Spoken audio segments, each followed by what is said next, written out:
न सत्तेसाठी न राजकारणासाठी, न सत्तेसाठी न राजकारणासाठी जीव तळपतो माझा महाराष्ट्राच्या अस्मितेसाठी। मी म्हणणाऱ्याला मातीत लोळवणारी या महाराष्ट्राची माती आहे, खंजीर सुद्धा घुसणार नाही अशी शिवरायांची छाती आहे।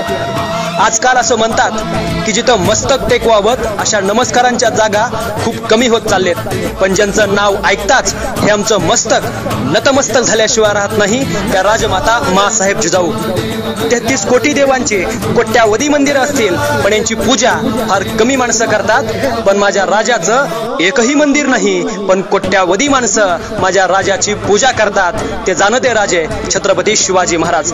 ये संभा मर सकता है मगर कभी बेईमान नहीं हो सकता। ते छत्रपती संभाजी महाराज यांच्या चरणी मस्तक टेकून मी माझ्या भाषणाला सुरुवात करतो। खरं तर ज्या माणसानं महाराष्ट्राला महाराष्ट्र हे नाव दिलं तो महाराष्ट्र खरोखर खूप महान असला पाहिजे। ज्या तुकारामांच्या अभंगवाणीतून विचारांचे मळे फुलले त्या तुकोबारायांचा महाराष्ट्र महान आहे। सिंहाचं काळीज पोलादी छाती असे आमचे शिवछत्रपती त्या शिवरायांचा महाराष्ट्र महान आहे। फुले शाहू आंबेडकरांचा महाराष्ट्र महान आहे। सौंदर्यावर तर कुणीही प्रेम करतं, पण कुष्ठरोग्यांच्या बोथटलेल्या तळहातावरती प्रेम करणाऱ्या बाबा आमटेंचा महाराष्ट्र महान आहे।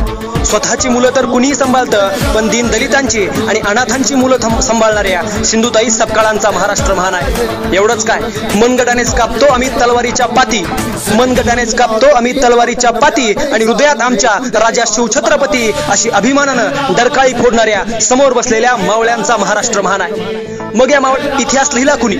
मित्रांनो, महाराष्ट्राचा इतिहास कुणी आयऱ्या गैऱ्यानं किंवा कुण्या लुंग्या सुंग्यानं लिहिला नाही। माझ्या महाराष्ट्राचा इतिहास लिहिलाय तलवारीच्या पात्यानं, ढालीच्या खणखणाटानं आणि दऱ्याखोऱ्यात घोंगवणाऱ्या वादळानं माझ्या शिवाजी राजानं।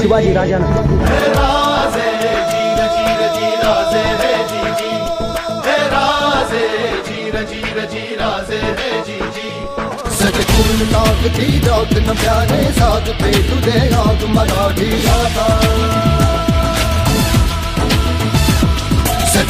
ताकती डाक न प्याने साग पे तुझे आग मराठी याद।